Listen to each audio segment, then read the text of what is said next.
서로 사랑을 많이 했던 남녀가 무사히 결혼까지 해서 가정을 꾸리게 되었습니다. 내가 좋아하는 남자, 좋아하는 그 여인과 부부를 이뤘으니 얼마나 행복할까. 오래오래 행복하게 살자고 서로 약속을 했는데 이 사람이 자기 생각 뜻대로 되지 않잖아요. 3개월 만에 신랑이 교통사고 나서 그냥 현장에서 즉사를 했습니다. 여자가 믿을 수가 없는 거예요. 대성통곡하면서 난 안 믿어, 난 안 믿어. 우리 남편 절대 안 죽었어. 우리 남편 절대 안 죽었어. 장례식에도 계속 남편의 죽음을 인정하지 않는 겁니다. 장례식이 끝나는데도 그냥 방 안에 들어박혀서 누구도 안 만나고 우리 남편 안 죽었다는 거예요. 우리 남편 내가 진짜 죽음을 인정할 수 없다. 막 그렇게 하는데 거의 이제 폐인 그 상태가 될 것 같으니까 주변에 있는 친구들이 상담가를 붙여서 보냈습니다. 우리 친구가 지금 이런 상황이니까 상담 좀 하면서 다시 회복할 수 있도록 도와달라. 그러니까 이 상담가가 집을 찾아가서 제일 먼저 하는 이야기가 아유 오다가 당신 남편 만났어요. 길거리에서 당신 남편 만났는데 당신 남편이 당신 때문에 너무 슬퍼하고 있더라고요. 고전에 내가 놓친 게 있는데 너무 많이 울고 그러니까 이 여인이 아가씨가 눈이 멀어버렸어요. 얼마나 많이 울었길래 눈이 멀어버렸어요. 그런데 상담가가 당신 남편 오다가 만났다고 하니까 버럭 화를 내면서 무슨 말이냐.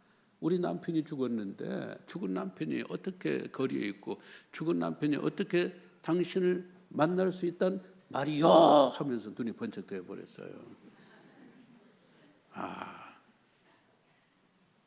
이거는 제가 만든 이야기가 아니고요. 인도의 명상가 라주니 씨가 했던 이야기예요. 여기서 라주니 씨 혹은 라주 신이는 무엇을 이야기를 하고 있는가? 사람이 죽음을 인정하지 않으면 멀쩡하게 눈이 뜨여 있지만은 그 사람은 현실을 보지 못하는 사람이고 인생을 보지 못하는 사람이고 앞날을 보지 못하는 사람이라는 이야기예요. 죽음을 인정할 때 비로소 현실을 인정하게 되고 인간이 어떤 운명인지를 이해하게 되고 죽음을 인정할 적에 죽음을 넘을 수 있는 힘과 비법을 우리가 알 수 있는 것이지 죽음을 인정하지 않고서는 절대로 사람이 철이 안 들고 또 현실 감각이 없어진다. 그런 가르침을 주는 이야기 같아요. 죽음 참 가까이 하기 싫은 불청객이잖아요. 누구도 죽음을 좋아하는 사람은 없을 거예요. 물론 우리에게는 천국이 있기 때문에 오늘 죽어서 천국 간다 좋지요. 그러나 순간적으로 우리 마음속에 죽음 하면은 이게 뭔가 덜컥하고 이렇게 죽음의 불청객을 물리치고자 하는 본성이 우리들에게 있습니다. 그만큼 죽음이라는 것은 두려운 불청객이고 두려운 존재예요. 사람이 왜 두려울까요? 왜 죽음에 대해서 우리가 두려움을 가질 수밖에 없을까요? 물론 죽음 자체는요 엄청 센 놈이에요. 엄청 무서운 놈이라는 걸 우리가 다 알잖아요. 얼마나 고통스럽게 하고 얼마나 원통스럽게 하고 얼마나 죄송스럽게 하는 게 이게 죽음이에요. 그런데 죽음에 대한 생각이 달라요. 착한 사람들이 때로는 왜 죽음을 두려워하는가? 야, 이렇게 열심히 착하게 살았는데 다들 남들 양보해주고 남 피 안 끼치려고 민폐 안 끼치려고 내가 손해보며 살았는데 진짜 죽은 이후에 내세가 없으면 어쩌지? 그럼 내 인생을 누가 보상해줘요? 내세 갖고 한 번밖에 없는 인생이라면 뭐 그렇게 착하게 살 거 없어요. 남들 배려하고 그렇게 할 것도 없어요. 내가 가질 거 다 갖고 움켜쥐고 우리 자식들에게 줄 만큼 다 주고 뭐 양심이니 인권이니 뭐 인간이 품이니 생각할 게 없어요. 한 번밖에 못 사는데 내세가 없다면 우리는 내세가 있는 줄 알고 착하게 살았는데 딱 죽고 보니까 아무것도 없네. 이거 속은 거잖아요. 인생이 속은 거잖아요. 이걸 걱정하는 거예요. 반대로 나쁜 악인들, 소위 나쁜 놈들은 야 이거 내가 죽고 나서 내세가 있으면 어떻게 되지? 내세가 있을까 봐 겁먹는 거예요. 죽음 앞에서. 아니 살아갔을 적에는 그냥 하고 싶은 거 다 했어요. 그러면서 큰 소리 쳤어요. 아니 사람이 죽으면 그만이지. 무슨 죽어서 내세가 있고 천국 있고 뭐가 지우고 있냐. 죽으면 끝장이다. 어디 사람이 그래요. 죽음에 딱 나를 찾아오기 시작하면 그때부터 죽음을 느끼게 되고 죽음을 생각하게 되는데 버럭 겁이 나는 거예요. 야 이거 죽고 나서 다시 눈 떴는데 내세가 있다면 자기가 자기가 한 짓을 알잖아요. 자기가 한 일을 알기 때문에 이건 무조건 심판감이요. 이건 무조건 내 인생은 이거는 형벌감이에요. 그때 어떻게 되냐? 그때 난 어떻게 이걸 겁나는 거예요. 그래서 시인인 T.S. 엘리엇은 뭐라고 이야기를 하고 있는가? 우리가 죽음 자체를 두려워하는 게 아니라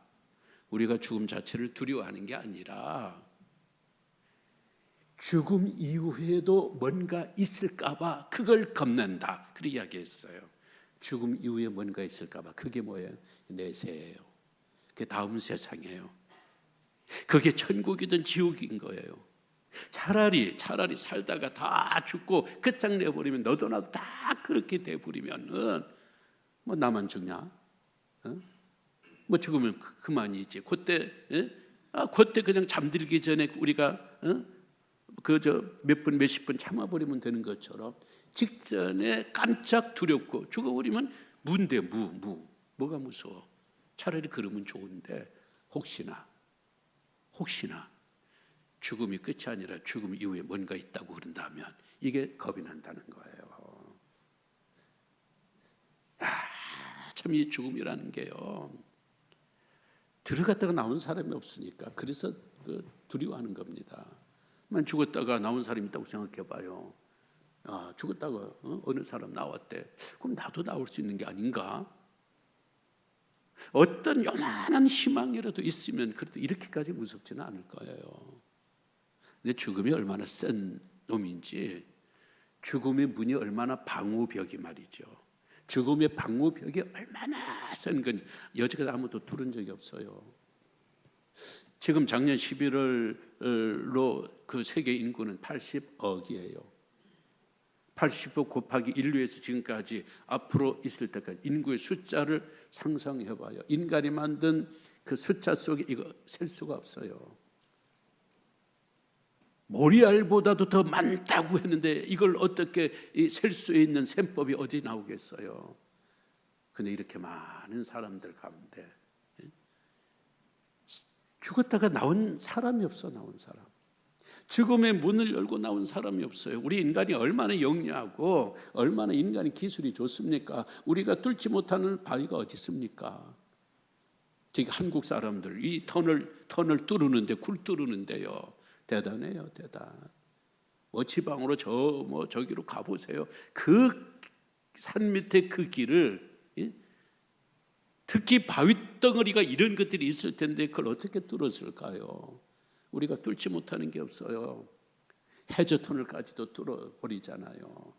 몇 년 전에 농협은행이 전산망을 해커가 뚫어버렸어요. 누가 해킹해버렸어요. 그래서 돈을 갖다가 다 뿌려버렸어요. 그러니까 지금 은행도 이게 안심해서 돈 맡길 때가 아니라니까요. 지금 우리 그 이메일들, 우리의 그 인터넷도 보세요. 이게 전부 뚫려가지고 우리의 개인 정보가 다 새버립니다. 종종 저한테 메일이 하나 오는데요. 뭐 하나 정도가 아니지. 오빠 오늘 나랑 같이 놀자. 여기 물이 좋아. 막 이런 게 들어와요. 이게 쉽고 금입니다. 예. 오빠 나랑 놀재요. 이게 내가 어떤 사람인지도 모르고 누구인지도 모르고 이메일 주소만 알아가지고 전국적으로 어린이고 아이고 쫙 뿌려버리니까 이게 대한민국이 이거 어떻게 되겠어요? 앞으로 이런 거는 아무것도 아니에요. 병도 보세요. 옛날에 암 걸리면 다 죽었습니다. 암 걸려면 열에 하나 어떻게 살지 거의 다 죽었어요. 지금은요, 암에 걸려도요, 열에 9은 살아요. 조기만 발견한다면 그건 열에 10명 삽니다. 100% 살아요. 암까지도 앞으로 계속 뚫어버릴 거예요. 암의 그 원인, 인간이 질병의 노화의 원인까지도 다 우리가 그 문을 열어버릴 거예요. 그래서 늙어가지 않도록, 병들지 않도록, 그래 장수하도록. 그럼에도 불구하고 끝까지 이 죽음은 뚫을 사람이 없어요. 죽음의 문 뚫을 수가 없어요. 죽음은 지금 블랙홀이에요. 블랙홀이라는 게 전부 다 삼켜버려요. 이만큼 삼키면 죽음도 배부르다, 이제 그만들 죽어라. 아니면 죽었던 사람들 사연 들어보니까 안타깝잖아요. 사랑해서 결혼했는데 3개월 만에 남편이 죽어버렸으면 얼마나 이 가련한 일입니까? 야, 너도 좀 나가라. 너도 좀. 그렇게 문을 그렇게 열어줄 만도 한데, 죽음 불가사리예요. 먹어도 배가 고파. 죽음의 이 무덤문은 먹어도 배가 고파요. 그래서 바울이 고린도전서 15장 26절에서 뭐라고 이야기를 하는가? 죽음은 마지막에 멸망받을 원수다 그랬어요. 죽음은요, 제일 끝자락에 멸망받을 원수라는 거예요. 끝자락이 뭐예요? 인간 종말이에요. 인간이 죽어야 죽음도 같이 죽어. 아주 치명적인 암들은 그러잖아요. 암은요, 아무 것 갖고도 고칠 수 없는 치명적인 그런 말기 같은 경우에는 못 고쳐요. 이걸 어떻게 해서 이놈을 죽여요? 내가 죽어야 돼요. 내가 죽어야 내 속에 있는 기생하고 있는 이 암도 같이 죽지. 내가 살아있는 동안은 이놈은 절대 안 죽어요. 인간을 위협하고 있는 죽음도 그래요. 이 죽음은요, 인간이 있는 한은, 인간이 살아있는 한은 끝까지 갑니다. 그래서 가장 맨 마지막에 죽을 망할 놈의 원수라고 바울이 그런 거예요. 망할 놈이 원수인 거예요. 욕하면서도요, 이걸 이길 수가 없어요. 왜 그래요? 하나님이 그렇게 만들어 놓으신 거예요. 모든 게 물건, 모든 그 자연의 원리에는 음양이 조화라는 게 있어요. 남자가 있으면 여자가 있는 것이고, 밝음이 있으면 어둠이 있는 것이고, 하늘이 있으면 땅이 있는 것이잖아요. 서로 조화를 이루어요. 마치 이것이 자물쇠와 열쇠처럼, 자물쇠 열쇠처럼 이 자물쇠가 있고 열쇠가 있어서 모든 자물쇠는 모든 건 다 열리게 되어 있습니다.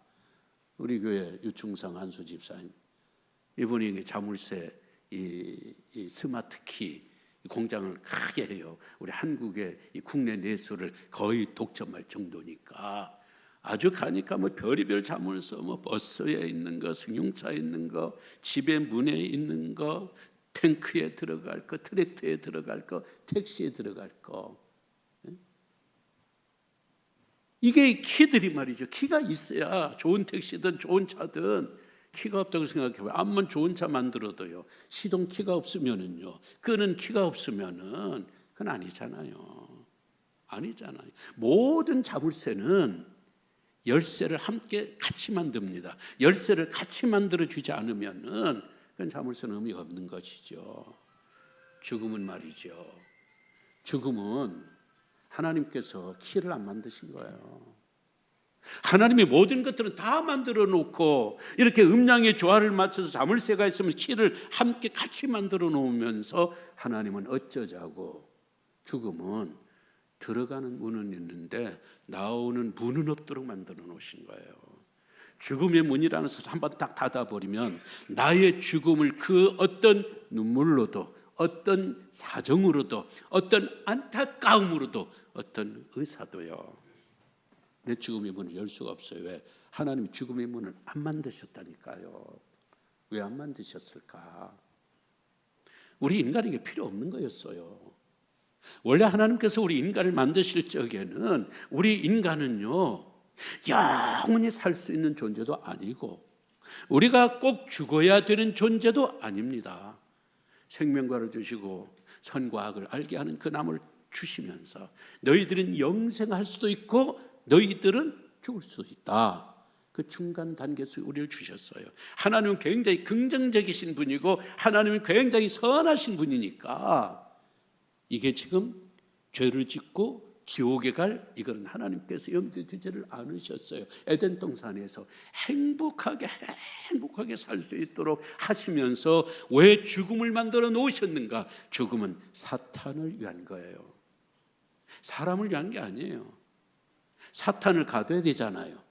사탄을 가두기 위해서 죽음의 문을 만들어 놓고 한번 사탄을 가두면 그건 영원히 가도록 놔둬야 돼요. 사탄 문 열어놔 버리면 아무 때라도 또 나와서 또 장난질하고 또 하나님의 창조 질서를 또 인생들 이렇게 괴롭히면은 어떻게 돼요? 그래서 하나님께서 이 세상이 끝날 때쯤 인간이 모든 것이 다 인간 세상이 끝날 때쯤 되면 사탄을 아주 무조건 속에 그냥 집어넣고 천년만년 영원히 아주 한 번도 나올 수 없도록 지옥의 이 죽음의 문은 키 자체를 안 만들어 버린 거예요. 야, 그런데 집안이 그렇게 힘들게 하는 쥐를 잡으려고 쥐덫을 놨는데 그게 내 아들이 그거 걸릴 줄 누가 알았겠습니까? 쥐 잡으라고 쥐덫 놓고 쥐덫 안 되니까 고양이를 뒀는데 그 고양이가 쥐덫 건드려서 지가 그 쥐덫에 걸릴 줄 누가 알았겠습니까? 하나님께서 이 죽음을, 이 사탄을 영원히 집어넣으려고 이 죽음의 문이라는 이 문을 단단히 해놨는데 세상이 말이죠. 사람이 하나님 앞에 불순종하고 지가 그 죽음의 문 속으로 들어갈 줄을 하나님 앞에서 전지전능하신 하나님 앞에서 어떻게 알았을까요? 이렇게 말할 수는 없습니다만 우리 인간적인 대한 표현대로라면은 세상에 아니 인간들이 그리로 들어간 거예요. 사람이 죽음 속으로 들어간 거예요. 죽음 속으로 들어가는데 죽음은 문이 없으니까 아브라함도 나오지 못해 믿음의 조상도 그 대단한 모세가 못할 일이 뭐 있겠어요? 930세를 살았던 아담이 못할 것이 어디 있어요? 들어만 가면 안 나오네? 들어만 가면 안 나와요. 저 바티칸에 베드로 성당이라고 있어요. 이 베드로 성당에는 들어가는 입구가 5개입니다. 4개는 상시 출입이에요. 아무나 왔다 갔다 해요. 제일 오른쪽에는 문 하나는 회복의 문, 다른 말로 말하면 속죄의 문이에요. 이 속죄의 문은 계속 닫혀 있어요. 그리고 25년 만에 딱 하루 열려요. 25년 만에. 그러니까 그 전에는 열쇠가 아니고 아예 콘크리트를 해버립니다. 이 문에. 그러다가 25년이 딱 되는 그때 이 콘크리트를 깨고 사람이 들어가면 이름 그대로 속죄의 문. 25년 동안 그 전에 지은 모든 죄를 다 속함받을 수 있다. 용서받을 수 있다. 그래서 회복의 문. 그런 거죠. 참 이 천주교는요. 진짜 대단해 대단. 우리는 그거 양심에 거리껴서도 그렇게 가르치지도 못하고 믿지도 못할 것 같은데 아니 그 문으로 들어갔다고 25년 동안 지은 죄가 사라진다는 게 이게 말이 돼요. 그래도 그렇게 믿잖아요. 이제 2000년의 문을 한번 열었으니까 2025년이면은 문 열어요. 그날 되면요. 로마, 이탈리아 전역에 호텔이니 여관이니 가정집이니 꽉 차요. 가정집도 민박 하나로 엄청 떼돈을 법니다. 야, 대단한 천재들이에요, 저 사람들은.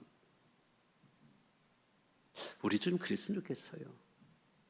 죽음도 50년 만에 다시 문 한번 열어줘가지고 50년 전에 갔던 우리 부모들이 한번 돌아오든지, 갔던 우리들이 한번 돌아온지 그래야 되는데, 저 회복의 문, 속죄의 문은 25년에 한 번이라도 열리지만은 죽음은 아무에게도 열어준 적이 없어요.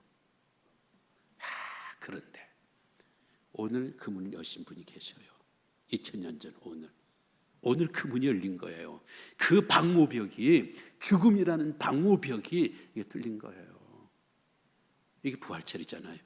이 세상 사람들은, 우리가 부활절인데 그 사람들은 4월 1일만 만우절이 아니고 4월 9일 오늘도 그들 눈에는, 생각에는, 입에는 우리가 만우절이에요.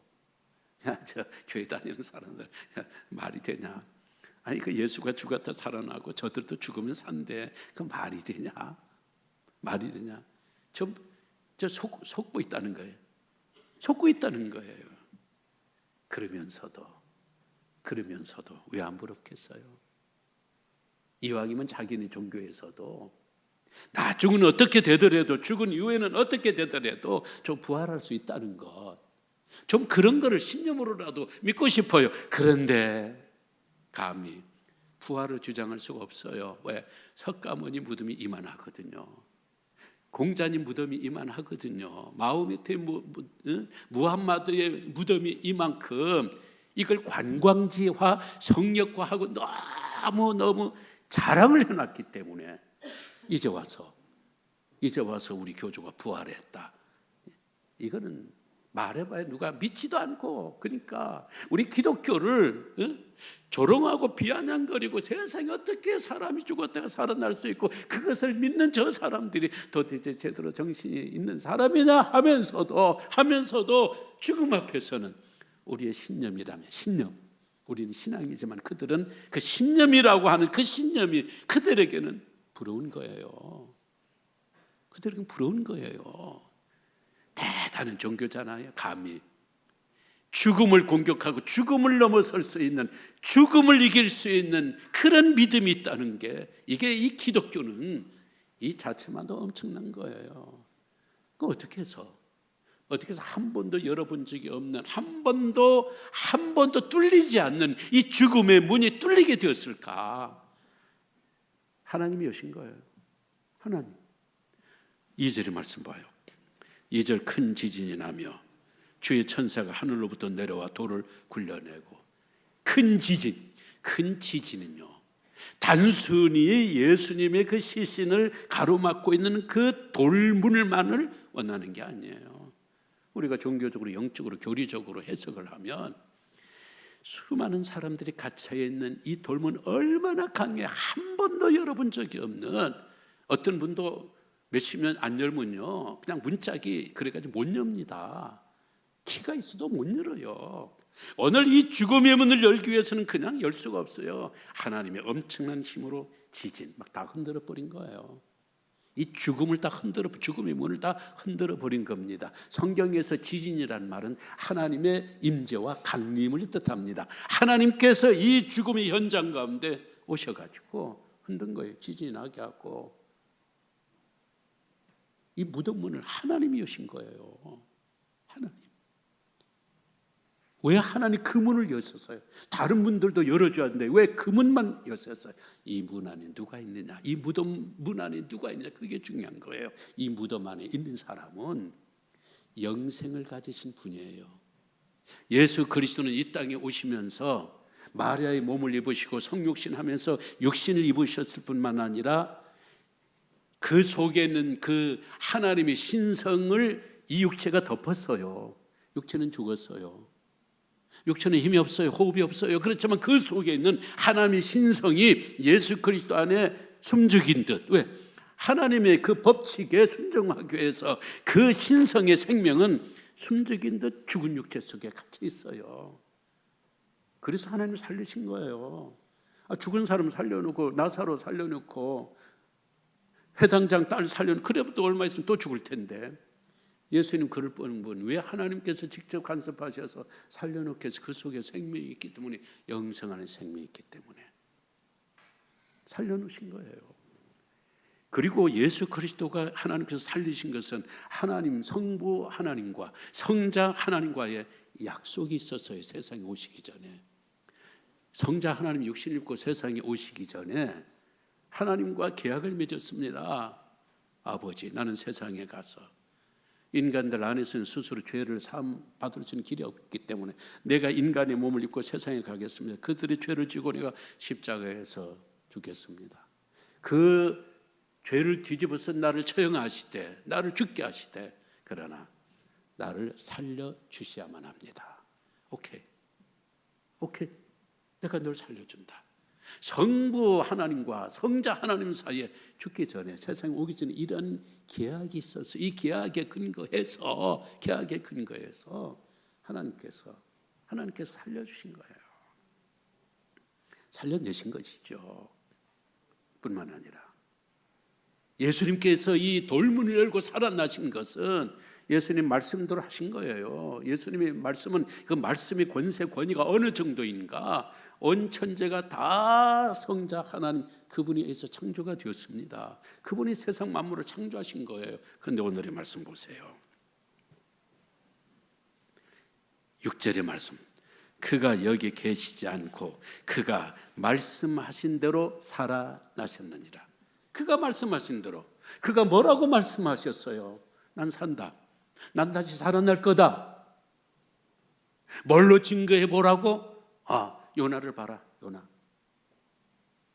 요나가 물고기 속에서 3일 만에 다시 나온 것처럼 나도 살아날 거다. 여기 큰 물고기가 있는데 가시 물고기가 가시. 온몸에 다 가시. 큰 물고기가 가시 달린 고기를 덥석 삼켰어요. 이 가시가 큰 고기 속에 들어가서 안을 다 헤쳐보면서 그걸 다 파헤쳐버렸어요. 다 뚫어버렸어요. 그러니까 함께 삼켰던 수십 마리, 수백 마리 고기들이 다 함께 살아나왔어요. 예수 그리스도께서 하신 일이 바로 그런 거예요. 죽음 속에 들어가. 죽음 안에서 예수님이 죽음을 열고 나오신다 약속을 하시고 약속대로 지금 이루어진 거예요. 만약 예수님께서 부활하지 않으셨으면 산상수훈, 산상복음 소용이 없어요. 사기꾼이 하는 좋은 말을 누가 그 진리입니까? 만약에 부활하지 못했으면요, 예수님이 그 좋은 선행이나 그 좋은 가르침이 완전히 사기꾼이 한 거니까 그 소용이 없는 거예요. 부활하시기 때문에 예수님이 참이라는 것, 예수님의 가르침이 참이라는 것. 그 예수님께서 나오시고 무덤에서 나오시고 예수님 어디로 들어갔나? 우리에게 들어온 거예요. 우리에게 들어오시고 그분은 천국으로 가시고 또 성령님하고 교대하셔서 오늘 우리 마음속에 그리스도의 영이 우리 마음속에 있는 거예요. 부활의 영이 우리 마음속에 있는 거예요. 그러니까 살아있을 적에 예수를 배반했던 예수님의 제자들이 죽은 예수, 누가 죽은 예수 위해서 죽어요? 살아있을 적에는 다 도망갔거든요. 내 목숨 산다고. 그런데 정작 예수님이 죽으니까 죽은 예수를 위하여서 이 산 제자들이 다 목숨을 걸었어요. 다 순교했어요. 일찍 죽은 가룟 유다를 제외하고는. 뭐가 이렇게 변화를 받았어요? 보았기 때문에 그래요. 뭘? 부활을. 그리고 부활의 영 예수 그리스도 그들 속에 들어갔기 때문에. 그래서 사람들은 뭐라고 그러는가? 저들 속에 예수가 산다. 저들 속에 예수가 산다. 중세기에 공동묘지가 하면 묘비가 있잖아요.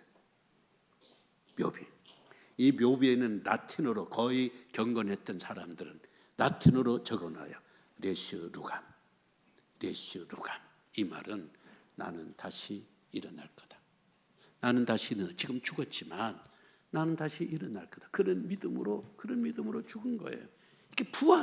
이게 부활이 주는 능력이고 부활이 주는 기쁨이고 소망인 거예요. 우리가 이 부활을 갖고 사니 얼마나 고마운 일이에요.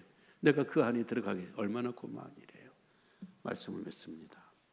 예수님께서 살아나셔서 제일 먼저 하신 말씀이 뭘까요? 야, 놀랐냐?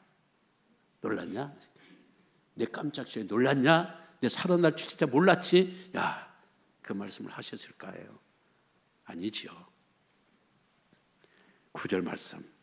같이 읽겠습니다. 시작.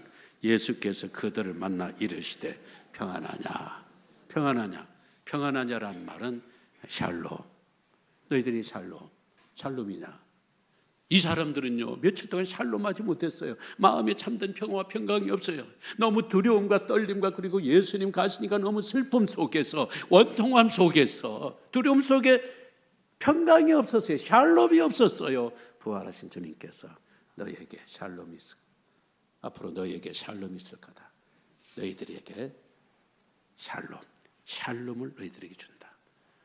우리가 지난 3년 동안 코로나 때문에 예배를 드리면서도 샬롬이 없었어요. 교회에 오면서도 샬롬이 없었어요. 서로 간에 경계가 되었고, 한 사람이 기침하면 서로를 의심하게 되었고, 그리고 우리가 세상의 민심의 여론에 너무 귀를 기울여서 숨어버렸어요. 그러면서도 마음에는 한편으로는 죄송함, 한편으로는 두려움, 한편으로는 속상함, 한편으로는 분노, 여러 가지 섞여 있어요. 이거 모두가 다 이제 예수님 부활하셨기 때문에 부활신앙 받아들여. 샬롬, 너에게 샬롬이 있어라. 너희들의 마음에 샬롬이 있어라. 오늘 우리가 이런 문제가 아닐지라도 인생에 여러 가지 아픔과 고통과 외로움과 우울함 이렇게 있는 분들도 오늘 부활하신 예수 그리스도께서 여자들에게 나타나셔서 너에게 샬롬, 이제 샬롬 해야지. 이제는 너희가 샬롬으로 나가야지. 그런 샬롬이 오늘 우리에게 있기를 원합니다.